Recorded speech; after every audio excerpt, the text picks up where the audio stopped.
திராவிடத்தால் விளைந்த சமூக மாற்றம் 4 வார்த்தைகளா இருக்கு. 4 வார்த்தைய நான் ரெண்டு சேர்க்கணும்னு விரும்புறேன்.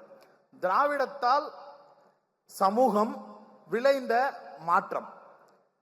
இந்த திராவிட சமூகத்தில் விளைந்திருக்கக்கூடிய மாற்றம், இதை இப்படி நான் உள்வாங்கிட்டு பேசணும்னு நினைக்கிறேன். உலகத்தில் வெவ்வேறு பிரச்சனைகள் வெவ்வேறு வடிவங்களில் கண்ணு முன்னாடி நம்மளுக்கு இருந்திருக்கு. வெள்ளை நிறவெறி, கருப்பினத்து மக்களுக்கு எதிராக நடந்திருக்கக்கூடிய அடக்குமுறை நம்மளுக்கு தெரியும். போர்ஸ்வாக்கள், உழைக்கும் வர்க்கங்கள், முதலாளிகள், எத்தனையோ பிரச்சனைகள் இந்த சமூகத்துல இருந்துகிட்டே இருக்கு. இந்த பிரச்சனை எல்லாமே எல்லா நாடுகளிலும் இருக்கு. ஆனா இதுதான்டா பிரச்சனைங்கிறது கண்ணுக்கு முன்னாடி எவிடன்ஸா இருக்கு. இங்க இருக்கக்கூடிய சமூகத்துல நம்ம அனுபவிச்சுக்கிட்டு இருக்கிற பிரச்சனை என்னங்கிறது சாலிடா ஒரு மெட்டீரியலா நம்ம கண்ணு முன்னாடி இல்லவே இல்லை. ஒரு வெள்ளை நிறவெறியரை பார்த்த உடனே ஓகே இவர் வெள்ளையா இருக்கிறாரு, மயில் என்ன மருந்து சாப்பிடுற மயில் அப்படின்னு அவர் தினுசா பேசினார்னா நம்ம கண்டுபிடிச்சிடலாம். ஓகே வெள்ளை நம்மளை ஏதோ டாமினேட் பண்றதுக்காக இந்த விஷயத்த பேச ஆரம்பிக்கிறாப்ல அப்படிங்கிறது ஐடென்டிஃபை பண்ணிடலாம், புரிஞ்சுக்கலாம். தள்ளி நில்லுங்க தம்பி அப்படின்னு சொல்லிட்டு அவர்கிட்ட நம்ம என்ன பிரச்சனைன்றத பேச முடியும். உலகம் முழுக்க இருக்கக்கூடிய எல்லா நாடுகளிலும் இந்த பிரச்சனையை இப்படி ஐடென்டிஃபை பண்ணலாம். மாறா இங்க இருக்கக்கூடிய சமூக பிரச்சனையில் சாதி என்கிற ஒரு பெரிய மனநோய் உள்ள இருக்கு. அது என்ன பண்ணுதுன்னா பக்கத்திலேயே உட்கார வச்சிருக்கு. என் கூடவே பிறந்திருக்கிற அண்ணன், என் கூடவே இருக்கக்கூடிய சகோதரி, என்னை பெற்றெடுத்த அம்மா, என்னை பெற்றெடுத்த அப்பா, எல்லாரும் ஏதோ ஒரு விதத்துல சாதிய மனநிலையோடு இருக்கிறாங்க. அவங்க முதலாளிகள் போல வேற ஒரு இடத்துல இருந்தாலும் பரவாயில்ல, சரி ரைட்டு தான் அங்க தள்ளி நிக்கிறாப்ல அவரை டீல் பண்ணிட்டு போயிடலாம் அப்படின்னு சொல்லிட்டு போக முடியும். மாறா இங்க இருக்கக்கூடிய சமூகத்துல என் பக்கத்திலே இருக்கிறாங்க, என் வீட்டிலேயே இருக்கிறாங்க, எல்லாம் இருக்கிறப்ப இவங்களை தட்டி கழிக்கவும் முடியல. என்னைய வெளியில அனுப்புற இடத்துலதான் அவங்க எல்லாம் இருக்கிறாங்க. ஏன்னா அவங்க எல்லாம் மெஜாரிட்டியா இருக்கிறாங்க. அவங்கள பொறுத்தவரை நான் தான் மனநலம் பாதிக்கப்பட்டவன். ஆனா உண்மை என்னன்னா சாதி என்பது ஒரு மனநோயின்னு அம்பேத்கர் சொன்னதற்கு பிறகு இதெல்லாம் உள்வாங்கி பார்த்தா அவங்க எல்லாரும் அவர்கள் அடிமைப்பட்டு கிடக்கிறோம்ன்றதும் தெரியாம நாம படுத்துவது ஒரு அடிமைத்தனத்தை தான் நாம பெருமையா பண்ணிக்கிட்டு இருக்கோங்கிற எண்ணமும் இல்லாம லிட்டரலா மனநலம் பாதிக்கப்பட்டு வாழ்ந்து கொண்டே இருக்கிறார்கள். இவங்களை ஐடென்டிஃபை பண்ணி ஐசோலேட் பண்ணி தனியா ஒண்ணு உருவாக்கவே முடியாது. உலகத்தில் ஆகப்பெரும் தத்துவங்களை சொல்லுங்கள், உலகத்தின் ஆகப்பெரிய தலைவர்களை சொல்லுங்கள் அப்படின்னு கேட்ட உடனே அரிஸ்டாட்டில் இல்லையா, கார்ல் மார்க்ஸ் இல்லையா, ஏங்கல்ஸ் இல்லையா, லெனின் இல்லையா, ஸ்டாலின் இல்லையா, இடதுசாரி கருத்தியல் பேசிய எத்தனையோ புரட்சியாளர்கள் இல்லையா? எல்லோரும் புரட்சியாளர்கள், எல்லோரும் பேசினார்கள். எதற்காக பேசினார்கள்? அவங்க எல்லாரும் பேசிய விதம் எப்படி இருந்தது? சர்ஜரி பண்ற டாக்டருக்கும் மனநல ஆலோசனை வழங்கக்கூடிய டாக்டருக்கும் இருக்கக்கூடிய வித்தியாசத்தை புரிஞ்சுக்கிட்டு நாம பேச ஆரம்பிக்கணும். தந்தை பெரியார் அவர்களும் அண்ணல் அம்பேத்கர் அவர்களும் பேரறிஞர் அண்ணா அவர்களும் முத்தமிழறிஞர் டாக்டர் கலைஞர் அவர்களும் மனநல மருத்துவத்திற்கு வைத்தியம் பார்த்தார்கள். இந்த சமூகத்தில் ஏற்பட்டிருக்கக்கூடிய நோய் சர்ஜரி பண்ணி சரியாகிற நோய் கிடையாது. கையை கால முறியடிச்சுக்கிட்டு வெள்ளை நிறவெறி கருப்பினத்தவர்களை ஒடுக்கிறான், பார்த்தாலே தெரியுது, டக்குன்னு அவனை புடி, வாயில பஞ்ச வை, கால் உடஞ்சிருக்கு, பிளேட்டை போடு, ஊசிய போடு, ஸ்டெராய்ட போடு, வலி போய் தான் கொஞ்ச நேரம் கத்துவான், சரி பண்ணிடலாம் அப்படின்னு சொல்லுவதற்கு உண்டான சூழலே இங்க நடக்கல.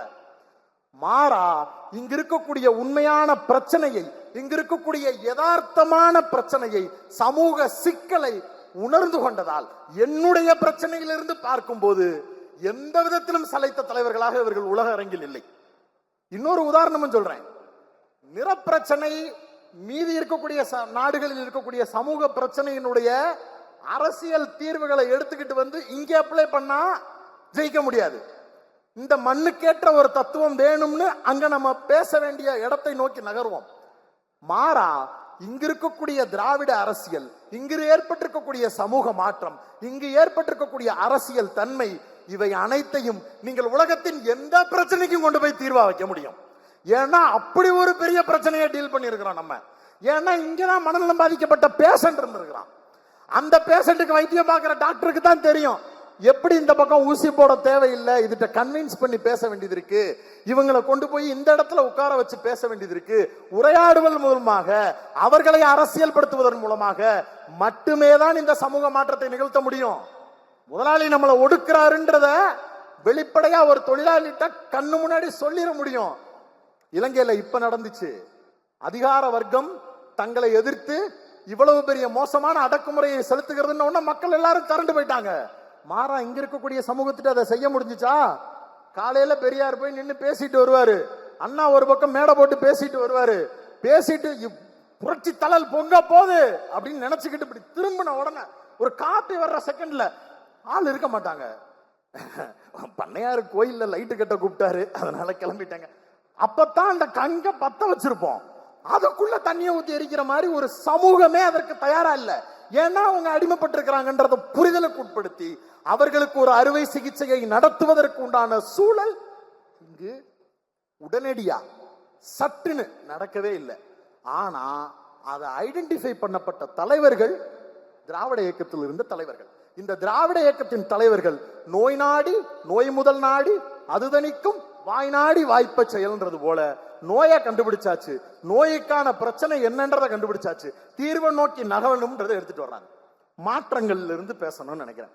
நான் ரொம்ப முன்னாடி பார்ப்பனிய ஆதிக்கத்தின் கீழ் இந்த சமூகம் எப்படி இருந்தது, நீதி கட்சி வந்ததற்கு பிறகு நாம எவ்வளவு பெரிய மாற்றத்தை அடைந்தோம், இங்க இருக்கக்கூடிய முதலமைச்சராக இருந்த நாம எவ்வளவு பெரிய மாற்றத்தில் கையெழுத்து போட்டோம், திட்டங்கள் கொடுத்தோம், எல்லாம் பேசலாம். பேசுவதற்கு இன்னும் நிறைய தோழர்கள் அது கருத்துக்கள் குறித்து பேசுவார்கள். நான் இன்னும் ஒருபடி கீழே நின்று உங்க எல்லோரோடும் உரையாட விரும்புகிறேன். நான் அந்த காலத்திற்கெல்லாம் போகவில்லை, சமகாலத்திலிருந்து சில உதாரணங்களை சொல்ல விரும்புகிறேன். மத்திய பிரதேசத்துல 17 வயசு பையன் பீஃப் வச்சிருந்தான். அவன் பீஃபே வச்சில்ல, ஆனா அவன் பீஃப் வச்சிருக்கிறாருன்னு சொல்லி அவர் வீடு புகுந்து தாக்கப்பட்டு அவர் மீது தாக்குதல் நடத்தப்பட்டது. மாடை வண்டியில ஏத்திட்டு போனாங்க, இது அறுப்புக்காக போற மாடுன்னு சொல்லி அப்பாவையும் பையனையும் கட்டி வச்சு அடிச்சாங்க.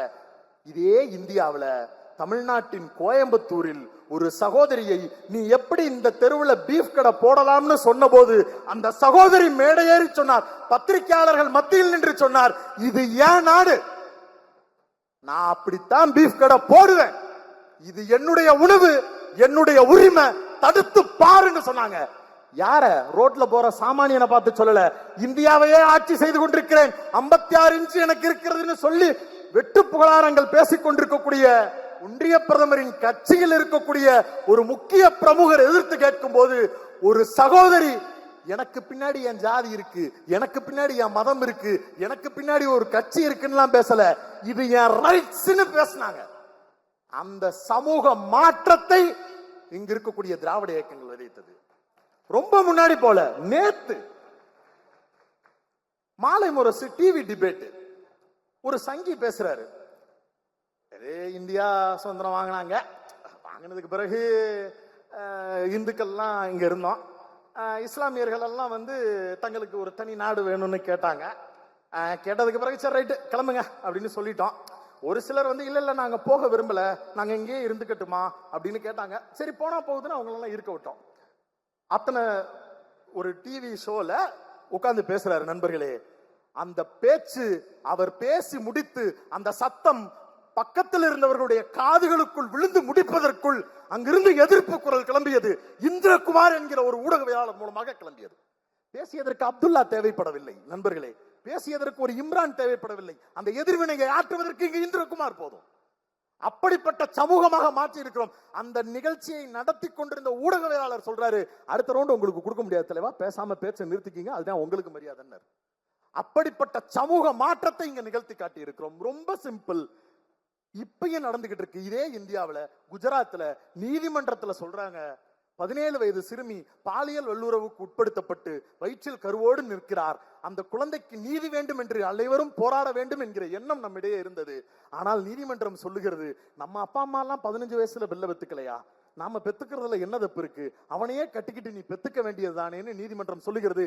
நண்பர்களை அடித்து சொல்லுகிறேன், இங்க இருக்கும் ஏதாவது ஒரு நீதிமன்றம், இந்த நீதிமன்றத்தின் முகமாக இருக்கக்கூடிய யாராவது ஒருவர் இந்த சமூகத்தில் அப்படி ஒரு கருத்தை பேசிவிட்டு இந்த மக்களுடைய விமர்சன கணைகளில் இருந்து தப்பித்து விடுவாரா? சொல்லி பார்க்கட்டுமே. நம்ம அப்பாவே வீட்டுல 15 வயசுல நம்ம தங்கச்சிக்கு கல்யாணம் பண்ணி வச்சாருன்னா வீட்டுல இருக்கக்கூடிய அண்ணன் யாரும் சொல்லுவான், ஏன் என் தங்கச்சி படிக்க கூடாதா, அந்த பிள்ளைய படிக்க வைக்கிறதுல உனக்கு என்ன பிரச்சனை, நீ என்ன நிப்பாட்டு, நான் பாத்துக்கிறேன், அந்த பிள்ளைய நான் படிக்க வைக்கிறேன், அந்த பிள்ளையுடைய வாழ்க்கை எப்படி இருக்குன்றதை நான் தீர்மானிக்கிறேன்னு ஒரு பெரிய சமூக மாற்றத்தை, அந்த மனநிலையை நம்மிடையே ஊட்டி இருக்கக்கூடியது இந்த திராவிட இயக்கங்கள். இன்னும் 1000 உதாரணங்களை என்னால் குறிப்பிட்டு சொல்ல முடியும். குஜராத்ல கலவரம், இஸ்லாமிய பெண் மீது மிகப்பெரிய அடக்குமுறையை செலுத்தியது ஒரு கும்பல். பச்சிலம் குழந்தையை கருவில் அறுத்து கொன்றது, அடித்து கொன்றார்கள். நீதிமன்றம் ஏற்கனவே தண்டனை வழங்கியது. அதற்கு பிறகு நன்னடத்தையின் அடிப்படையில் அவர்களை வெளியிட்டதாக சொன்னார்கள். சொல்லதற்கு பிறகு அவர்கள் ஒரு காரணத்தையும் மேற்கொண்டு சொன்னார்கள். அவர்கள் எல்லாம் இந்த சாதியினர், அவங்க எல்லாம் ரொம்ப நல்லவங்க. நண்பர்களே, இதே இந்தியாவில் தான் இந்த தமிழ்நாடும் இருக்கிறது. இதே இந்தியாவில தான் இந்த தமிழ்நாடும் இருக்கிறது. அவர்களும் ஒன்றாகத்தான் சுதந்திரம் வாங்கினார்கள். நாமும் அதே நாளில் தான் சுதந்திரம் வாங்கினோம். இதே தமிழ்நாட்டில் இப்படி ஒரு கருத்தை சொல்லிவிட்டு போக முடியுமா? மல்யுத்த வீராங்கனை கிட்டத்தட்ட 6 மாசமா இவர்தான் சார் அந்த சாருன்னு சொல்லி தங்களுடைய பதக்கங்களை வீசி எறிந்து தங்களுக்கு நீதி கிடைக்கவில்லை என்று மன்றாடி கதறி அழுதார்கள். தங்க மங்கைகள் என்று போற்றப்பட்ட பெண்கள் மொத்த பேரும் வந்து நின்று போராடி பார்த்தாங்க. டெல்லியில மிகப்பெரிய அளவிற்கு தங்களுடைய எல்லா பலங்களையும் முன் வச்சு போராடி பார்த்தாங்க, அழுது பார்த்தாங்க. ஒன்றிய அரசு அவர்களுடைய கட்டுப்பாட்டில் வைத்திருந்த அவர்களுடைய கட்சியின் தலைவரை எந்த விதத்திலும் சீண்டாமல், அவர்கள் குறித்து எந்த விதமான நடவடிக்கையும் எடுக்காமல் அவரை பொத்தி பொத்தி பாதுகாத்து அடுத்த எலெக்ஷன்ல அவர் வீட்டில் இருக்கக்கூடிய இன்னொருத்தருக்கு எம்பி சீட்டும் கொடுத்தது. அப்படியே கட் பண்ணுங்க. அதே தமிழ்நாட்டில் அண்ணா யூனிவர்சிட்டியில ஒரு மாணவியின் மீது பாலியல் அத்துமீறல் நடந்தது என்று தெரிந்தவுடன் அவன் யாரா வேணாலும் இருக்கட்டும், எப்படி வேணாலும் இருக்கட்டும், அடுத்த 6 மணி நேரத்தில் அவரை தூக்கி ஜெயில போடு, குண்டாசுல போட்டு உள்ள தள்ளுன்னு சட்டமன்றத்தில் ஒரு மாநிலத்தின் முதலமைச்சர் சொல்லுகிறார். எங்களுடைய அனுதாபியாகவே இருந்தாலும் பரவாயில்லை, குண்டாசுல தூக்கி உள்ள போட்டேன், இதுதான் இந்த திராவிடத்தால் விளைந்த மாற்றம்னு ஒவ்வொருவருடைய மனநிலையில் இருந்து பேசுகிறார்கள். இது எல்லாம் யதார்த்தமா நடக்கக்கூடிய உதாரணங்கள். இது ரொம்ப முன்னாடி போய் வேற எங்கேயோ ஒரு இடத்துல நடந்துகிட்டு இருக்கு, அதெல்லாம் வந்து இங்க வச்சு நின்று பேசலாம், அதெல்லாம் கிடையவே கிடையாது. இன்னும் சொல்ல போனா இன்னும் பல பிரச்சனைகள் பேசலாம். பழங்குடியின சிறுவன் சிறுநீர் கழித்து கோவிலுக்குள்ள உள்ள போயிட்டாருன்றதுக்காக அவர் மீது சிறுநீர் கழித்து வீடியோ எடுத்து, மத்திய பிரதேசம் நினைக்கிறேன், வீடியோ எடுத்து சமூக ஊடகங்கள்ல பரப்பி அவ்வளவு பெரிய அடக்குமுறையை செய்தார்கள். எதுக்கு? கோவிலுக்குள்ள அந்த சிறுவன் நுழைந்தான் என்பதற்காக. இங்கே நான் தாண்டா ஆத்தா வந்திருக்கேன், சாமி வந்திருக்கேன்டா, நீ எல்லாம் கோவிலுக்குள்ள போக கூடாதுரான்னு சாமியின் பெயரால் வேடம் கட்டி ஒரு பெண்மணி ஆடினாலும் கலெக்டர் பெண்மணி ஒருத்தங்க கைய புடிச்சுக்கிட்டு உள்ள கூட்டிட்டு போவேன், முடிஞ்சதை பாருன்னு சொல்லி அந்த கோவிலுக்குள் நுழைய முடியாமல் இருந்த சிறுமியை உள்ளே அழைத்து சென்றார்கள். அந்த சைக்காலஜிக்கலான மாற்றம், சமூக மாற்றம் இங்க நடந்திருக்கு. அதை இங்க செய்ய முடியும் அப்படிங்கிற யதார்த்தம் இருக்கு. பிற அரசியல் கட்சிகள்லாம் பின்னாடி நின்று வேலை பார்த்தாங்க. என்ன பேச முடிஞ்சிச்சு அவங்களால? ஐயா எல்லாத்தையும் கோர்ட்ல பாத்துக்கு வரதுன்னு பேச முடிஞ்சுச்சு. இது நம்மளுக்கு பாத்தியப்பட்ட இடம், நம்ம கோர்ட்ல பாத்துக்கோன்னு தானே பேச முடிஞ்சு. வெளிப்படையா வந்து நாங்க இது அதுன்னு பேச முடிஞ்சா? இன்னும் வெளிப்படையாக சொல்லுகிறேன், மோடி அவர்கள் செய்த சம்பவங்களில் இருந்தே சொல்லுகிறேன். நார்த் இந்தியால போய் பிரச்சாரம் பண்றாரு. உங்ககிட்ட 4 மாடு இருந்துச்சுன்னா, 2 மாடு இருந்துச்சுன்னா அதுல வந்து ஒரு மாடை வந்து காங்கிரஸ்காரங்க எடுத்துக்குவாங்க, முஸ்லிம்ஸ் எடுத்துக்குவாங்க, அதை காங்கிரஸ் வந்து பறிச்சு அவங்கள்ட்ட கொடுத்துரும். அந்த இடத்துல அவர் தோத்து போயிட்டாரு, அது வேற. ஆனா அவர் அங்க போய் அதை பிரச்சாரமா பண்ண முடியுது. தைரியமான ஆளு, 56 இன்ச்சு ஐயா, இதே தமிழ்நாட்டுக்குள்ள இதே இந்தியாவில தானே இருக்கிறோம். இங்க வந்து இது அவரால் சிரிக்காம பேசிட்டு போக முடியுமா? இல்ல அவர் பேசிட்டு போனதுக்கு பிறகு நாமெல்லாம் சிரிக்காம தான் இருப்போமா? இன்னும் பெரிய உதாரணத்தை சொல்லுகிறேன். வானதி சீனிவாசன் அம்மையார் அவர்கள் எம்எல்ஏ, விஸ்வகர்மா திட்டம், எல்லா சாதிகளுக்குமான பிரதிநிதித்துவத்தை நாங்க கொடுக்கிறோம், நீங்க எல்லாம் குளத்துல கொண்டு வந்துடலாம், அது இதுன்னு பேசுற ஒரு பெரிய மகா ஸ்கீம் அது. அந்த அப்பேற்பட்ட ஸ்கீம் நீங்க தான் தைரியமான ஆளாச்சே, வெளியில வந்து சொல்லுங்களேன். உங்களை தான் ஓட்டு போட்டு தானே எம்எல்ஏ வாங்கியிருக்காங்க. உங்க தொகுதியிலே ஒரு மேடையை போட்டு விஸ்வகர்மா திட்டத்தில் இருக்கக்கூடிய அருமை பெருமைகளை பத்தி உங்களுக்கு தெரியுமா, நான் சொல்லி காட்டவா? பேசி பாருங்களேன், முடியல. அதனாலதான் 10க்கு 10 ரூம்ல வானதி சீனிவாசன் கதவை பூரா அடைச்சிட்டு நம்மளுக்கு இருக்கக்கூடிய உரிமைகள் பாதிக்கப்படுது, நம்ம எல்லாரும் நம்ம குலத்தை வளர்க்க வேணாமா, பெருமையை வளர்க்க வேணாமான்னு மாறுவேஷம் போட்டுக்கிட்டு பேச வேண்டிய நெருக்கடி ஏற்பட்டு இருக்கக்கூடியது. அப்படிப்பட்ட சம்பவம். இதெல்லாம் பேசினதுக்கு பிறகு பலருக்கும் கேள்விகள் வரலாம். என்னது இப்படிலாம் பேசுறீங்க, வேங்கவேல்ல பிரச்சனை நடக்கலையா? வேங்கவேல் பிரச்சனை குறித்து எல்லோருக்கும் வருத்தம் இருக்கிறது. நான் வெளிப்படையாக ஒரு கேள்வியை கேட்கிறேன், இது குறித்து பேச வேண்டும் என்று சொல்லக்கூடிய நண்பர்கள் எல்லோருக்கும் ஒரு கேள்வியை கேட்கிறேன். பிஜேபி ஆளுங்கட்சியாக இருக்கக்கூடிய மாநிலங்களில் தலித்துகளுக்கு எதிராக நடந்திருக்கக்கூடிய அவலங்கள் ஒரு நாளை சொல்லுங்கள், என்ன கேளுங்க. இங்க வேங்கவேலை ஈஸியா சொல்றோம்ல, இப்படி ஒரு பிரச்சனை, இப்படி ஒரு பிரச்சனை, அப்படி ஒரு 4 பிரச்சனையை சொல்லுங்கன்னு கேள்வியா மட்டும் கேளுங்க. ஒரு கலவரம் பிஜேபி சமீபத்தில் நிகழ்த்திய ஒரு 4 கலவரம் சொல்லுங்கன்னு கேளுங்க, சொல்ல முடியாது. ஏன்னா அது எல்லாம் திசை மாற்றப்பட வேண்டும் என்று திட்டமிட்டு வேலை செய்கிறார்கள். இங்கே வேங்க வயல் என்பது ஒரு பெரிய பிரச்சனை, அது பெரிய சமூக குற்றமாக நிகழ்ந்திருக்கிறது, அது பெரிய சாதிய ஒடுக்குமுறை. இது குறித்து மீண்டும் மீண்டும் நாம் பேச வேண்டும். இந்த நிகழ்ச்சி நடக்கவே கூடாது. இனிமே இது மாபெரும் சமூக மாற்றமாக மாற்றப்பட வேண்டும்னு டெய்லி அதை டிபேட்ல வைக்கிறோம், டெய்லி அதை விமர்சிக்கிறோம், டெய்லி அது குறித்து கேள்வி எழுப்புறோம். இதே கூட்டம் தான் சவுக்கால் அடித்து சாணிப்பால் ஊற்றி தோல்ல துண்டு போட்டோங்கிற ஒரே காரணத்துக்காக எல்லாத்தையும் செஞ்சுட்டு கொக்கரிச்சுக்கிட்டு அப்படித்தான் அடிப்பேன்னு சொன்னுச்சு. நீ தைரியமான ஆளு, வந்து வெளியில சொல்லு, நான் தான் இதை செஞ்சேன்னு. சொல்ல முடியல, சொல்ல முடியாத குற்ற உணர்ச்சிக்கு உள்ளாகிறல்ல. நீ சார்ந்து இருக்கக்கூடிய சமூகமே, உன் வீட்டில் இருக்கக்கூடிய அக்கா தங்கச்சியே, அல்லது செஞ்சவங்க ஒரு லேடியா இருந்தா உன் வீட்டில் இருக்கக்கூடிய அண்ணன் தம்பியே, யார் ஒருவரும் இப்படி நடக்கக்கூடிய அவலத்தை ஏற்றுக்கொள்ளவே மாட்டார். அது மாபெரும் சமூக மாற்றம் இல்லையா? இந்த மாற்றங்கள் எல்லாவற்றையும் இந்த சமூகத்தின் ஊடாகவே நிகழ்த்தி காட்டி இருக்கக்கூடிய பெரும் பங்கு நம்மளுக்கு இருக்கு. ஐயா நீங்க எல்லாரும் நல்லா இருக்கணும் அப்படின்னு சொல்றது வேறங்க, என் முன்னாடி இன்னொருத்தன் கையை கட்டிக்கிட்டு நிக்க கூடாதுன்னு சொல்லக்கூடிய எண்ணம் உருவாகணும்ல. அந்த எண்ணத்தை கலைஞர் உருவாக்குகிறார். நான் இன்னும் வெளிப்படையாக சொல்லுகிறேன், இறுதியாக ஒரு கருத்தை சொல்ல விரும்புகிறேன். இவ்வளவும் இந்த சமூகத்தில் நடந்திருக்கக்கூடிய, இந்த தமிழ் சமூகத்தில், இந்த திராவிட சமூகத்தில் நடந்திருக்கக்கூடிய மாற்றங்கள், இந்த மாற்றங்கள் எல்லாத்தையும் இல்ல செல்லாது கோட்டை பூரா அழி, மறுபடியும் எனக்கு சொல்லு அப்படின்னு நீங்க யாராவது பேசணும்னு விரும்புறீங்கன்னா நீங்க யாரும் டைம் டிராவல் பண்ணி போக வேண்டாம் நண்பர்களே. உங்கள் எல்லோருக்கும் up and down train travel பண்ணுவதற்கு ஒரு டிக்கெட் எடுத்து தருகிறேன். அயோத்திக்கு சென்று வாருங்கள். நீங்கள் ரிசர்வ் செய்திருக்கக்கூடிய சீட்டில் நீங்கள் உட்கார்ந்து கொண்டு போய் மட்டும் வாருங்கள். ஆய்வு கட்டுரை எல்லாம் எனக்கு வேண்டாம், அதை மட்டும் நீங்கள் செய்யுங்கள். நான் இதை சொல்றதுனால ஏதோ கலாய்க்கிறதுக்கு அந்த ஊர் மக்களை முட்டாளாக்குறாங்க அப்படின்ற எண்ணத்திலிருந்து சொல்லவில்லை. இங்கு ஏற்படுத்த வேண்டிய சமூக மாற்றத்தை நிகழ்த்துவதற்கான தந்தை பெரியாரும் அண்ணல் அம்பேத்கரும் கலைஞரும் இருந்தது போல அவர்களுக்கு ஒரு வலிமையான தலைவர்கள் இல்லை. அந்த சமூக மாற்றத்தை நிகழ்த்துவதற்கு உண்டான சூழலை அவர்கள் வாய்க்கப்பெறவில்லை. இங்கு வாய்க்கப்பெற்றோம், அனைத்தையும் அனுபவித்துக் கொண்டிருக்கிறோம். இந்த சமூக மாற்றத்தை அடுத்த கட்டத்திற்கு எடுத்து போவதற்காக இந்த திராவிட மாடல் நிற்கிறது.